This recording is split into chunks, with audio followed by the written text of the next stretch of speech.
చంద్రబాబు అధ్యక్షతన ఇవాళ మంత్రివర్గ సమావేశం కానుంది. మధ్యాహ్నం 3 గంటలకు సచివాలయంలోని బ్లాక్ 1లో ఈ భేటీ కొనసాగనుంది. అసెంబ్లీలో ప్రవేశపెట్టాల్సిన ముసాయిదా బిల్లులకు కేబినెట్ ఆమోదం పలకనున్నట్లు తెలుస్తోంది. అలాగే పలు కీలక అంశాలపై కూడా చర్చించే అవకాశం ఉన్నట్లు సమాచారం.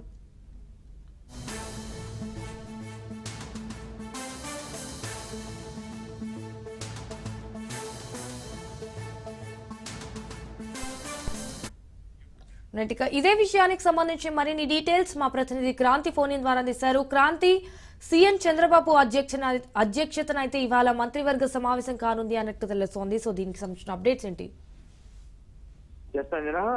ఈ రోజు మధ్యాహ్నం 3 గంటలకి ఏపీ సచివాలయంలో సీఎం చంద్రబాబు అధ్యక్షతన మంత్రివర్గ సమావేశం భేటీ కానుంది. అయితే ప్రతి నెలలో 2 సార్లు భేటీ అవుతున్న నేపథ్యంలో మొదటి గురువారం, అదేవిధంగా 3వ గురువారానికి సంబంధించి ఏపీ కేబినెట్ నిర్వహించాలని గతంలో నిర్ణయించిన నేపథ్యంలో ఈ రోజు మధ్యాహ్నం 3 గంటలకి కేబినెట్ భేటీ కానుంది. ప్రధానంగా అసెంబ్లీ సెషన్స్ లో చేపట్టాల్సిన బిల్స్ తో పాటు రాష్ట్రంలో పలు ప్రాంతాల్లో పరిశ్రమలకు సంబంధించిన భూ కేటాయింపులు, అదేవిధంగా అమరావతిలో చేపట్టాల్సిన పనుల పైన కూడా ప్రధానంగా ఈ కేబినెట్ లో చర్చించే అవకాశం కనిపిస్తుంది.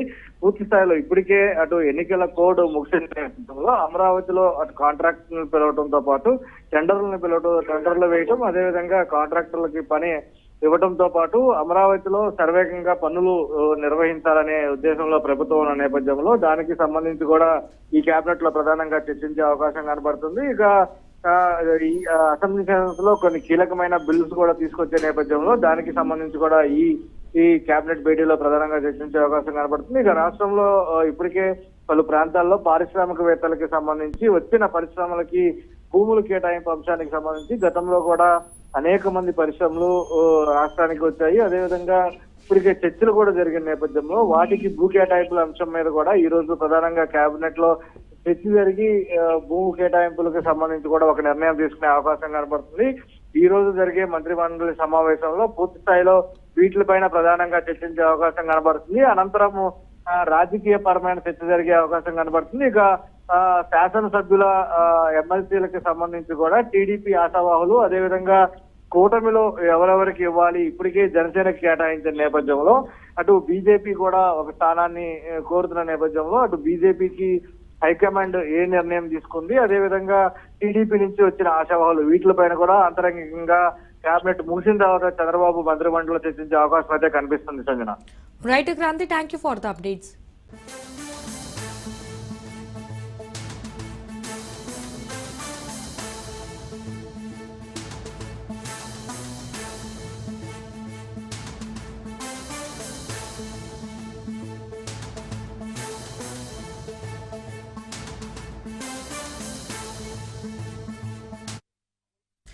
కడప జిల్లాలో వైఎస్ వివేక హత్య కేసులో ప్రత్యక్ష సాక్షి రంగన్న మృతిపై పలు అనుమానాలు వ్యక్తమవుతున్నాయి. ఇటు రంగన్న కుటుంబ సభ్యులతో పాటు అటు రాజకీయ నాయకుల్లోనూ అనుమానం వ్యక్తమవుతోంది. పోలీసులు, సిబిఐ అధికారులు తన భర్తను వేధించారని, తన భర్తను ఎవరో ఏదో చేశారని మృత్యుడు రంగన్న భార్య సుశీలమ్మ ఆరోపించింది.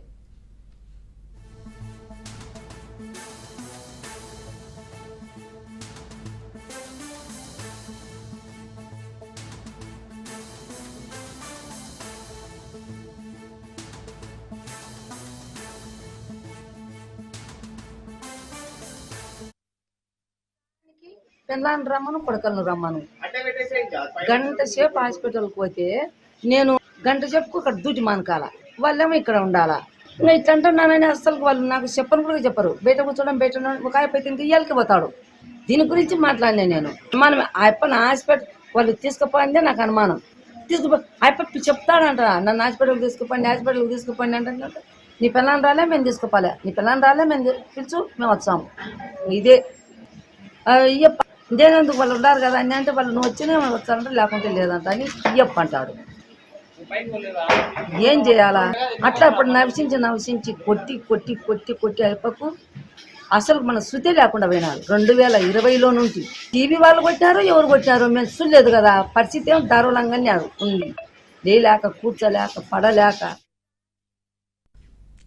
వివేక హత్య కేసులో సాక్షులు ఒక్కొక్కరు చనిపోవడంతో మళ్లీ కుట్ర జరుగుతోందన్నారు పులివెందుల టీడీపీ ఇన్ఛార్జి బీటెక్ రవి.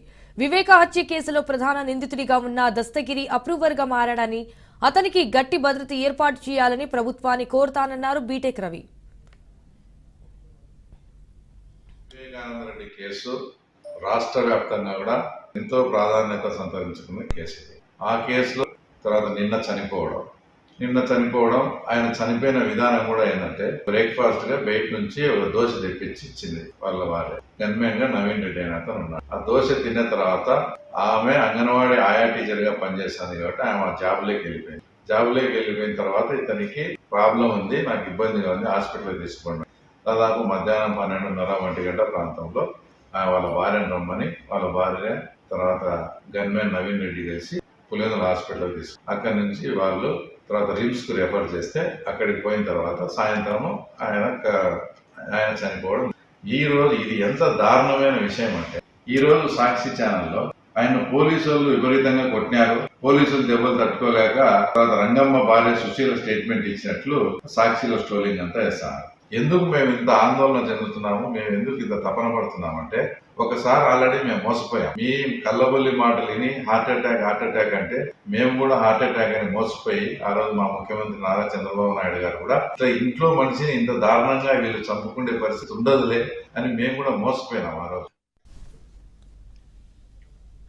వివేక హత్య కేసులో ప్రధాన సాక్షి రంగన్న భార్య ఫిర్యాదు మేరకు అనుమానాస్పద కేసు నమోదు చేశారన్నారు కడప ఎస్పీ అశోక్ కుమార్. వివేక హత్య కేసులో వరుసగా 4 సాక్షులు చనిపోయారని, రంగన్న మృతిపై పూర్తి దర్యాప్తు చేపడుతున్నామన్నారు ఎస్పీ.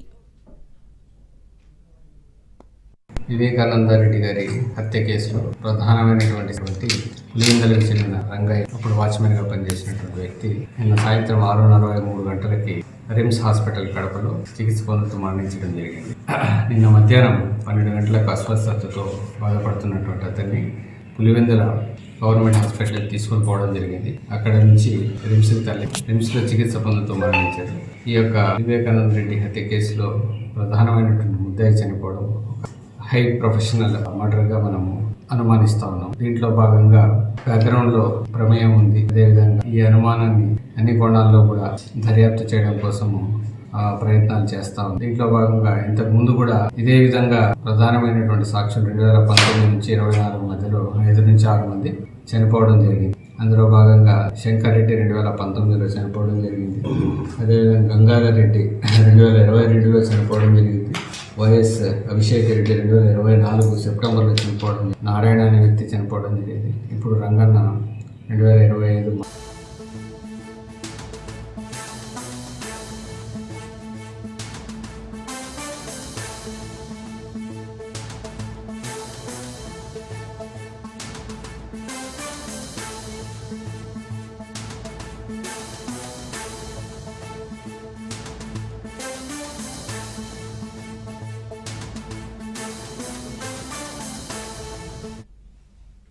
రైట్. హైదరాబాద్ కుకట్పల్లిలో కారు బీభత్సం సృష్టించింది. మద్యం మత్తులో యువతి కారుతో బైక్ ను ఢీకొట్టి హల్చల్ చేసింది.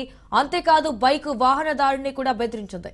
ఈ ఘటన కేపీహెచ్బీ మెట్రో స్టేషన్ వద్ద జరిగింది. అయితే వెంటనే బైక్ వాహనదారుడు ట్రాఫిక్ పోలీసులను ఆశ్రయించాడు. రంగంలోకి దిగిన ట్రాఫిక్లు డ్రంక్ అండ్ డ్రైవ్ టెస్ట్ చేయగా రీడింగ్ 212 పాయింట్లు నమోదైనట్లు తెలిపారు. యువతి మద్యం సేవించినట్టు తెలిపిన పోలీసులు కారులో బీటిన్నులను గుర్తించారు. సో కేసు నమోదు చేసి దర్యాప్తు చేస్తున్నారు ట్రాఫిక్ పోలీసులు.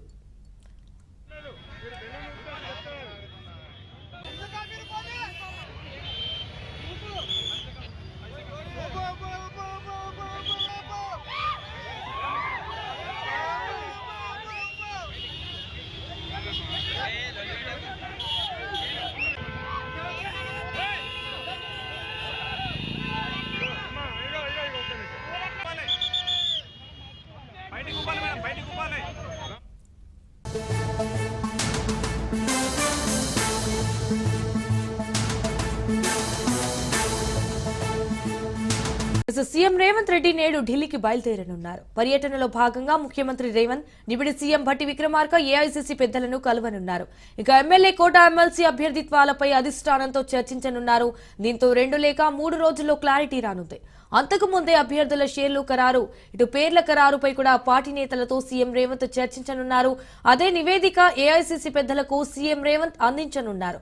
అలాగే 2 రోజులు ఢిల్లీలోనే బస చేయనున్న సీఎం రేవంత్ ఓ ఛానల్ కాన్క్లేవ్ లో పాల్గొనున్నారు.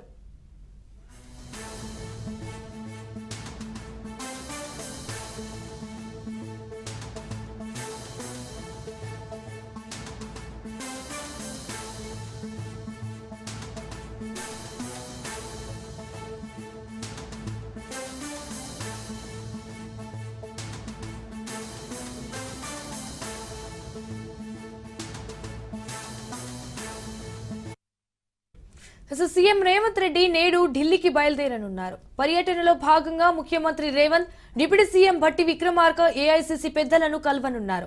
ఇక ఎమ్మెల్యే కోట, ఎమ్మెల్సీ అభ్యర్థిత్వాలపై అయితే అధిష్టానంతో చర్చించనున్నారు. అలాగే దీంతో 2 లేక 3 రోజుల్లో క్లారిటీ కూడా రానుంది. అంతకు ముందే అభ్యర్థుల పేర్ల ఖరారుపై కూడా పార్టీ నేతలతో సీఎం రేవంత్ చర్చించనున్నారు. అదే నివేదిక ఏఐసీసీ పెద్దలకు సీఎం రేవంత్ అందించనున్నారు. అలాగే 2 రోజులు ఢిల్లీలోనే బస చేయనున్న సీఎం రేవంత్ ఓ ఛానల్ కాన్క్లేవ్ లో పాల్గొననున్నారు.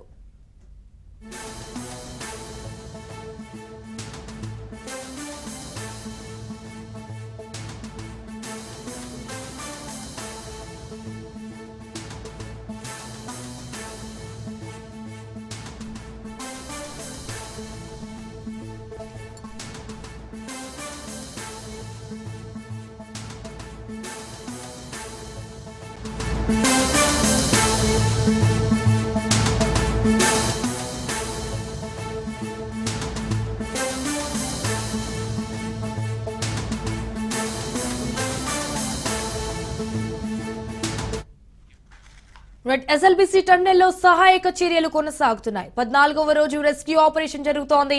అయితే ప్రస్తుతం రంగంలోకి కేరళ పోలీసు జాగిలాలు దిగాయి. అయితే మరోవైపు మినీ ప్రోక్లైన్ తో తవ్వకాలు చేపట్టారు అధికారులు.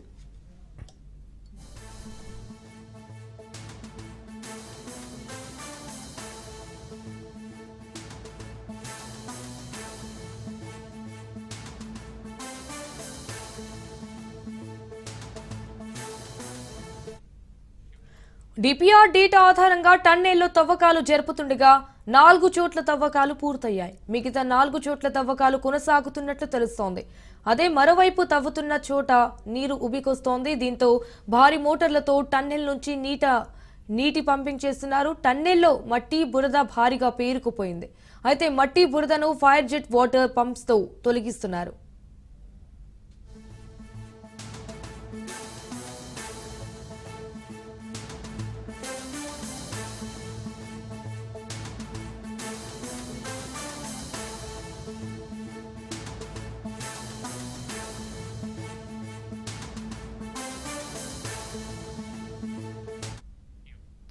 సో ఎస్ఎల్బీసీ టన్నెల్లో రెస్క్యూ ఆపరేషన్ త్వరలో కొలిక్కి వచ్చే అవకాశం కనిపిస్తోంది. అయితే కన్వేయర్ బెల్ట్ పునరుద్ధరణతో వేగంగా బయటకు బురద శిథిలాలు తొలగిస్తున్నారు.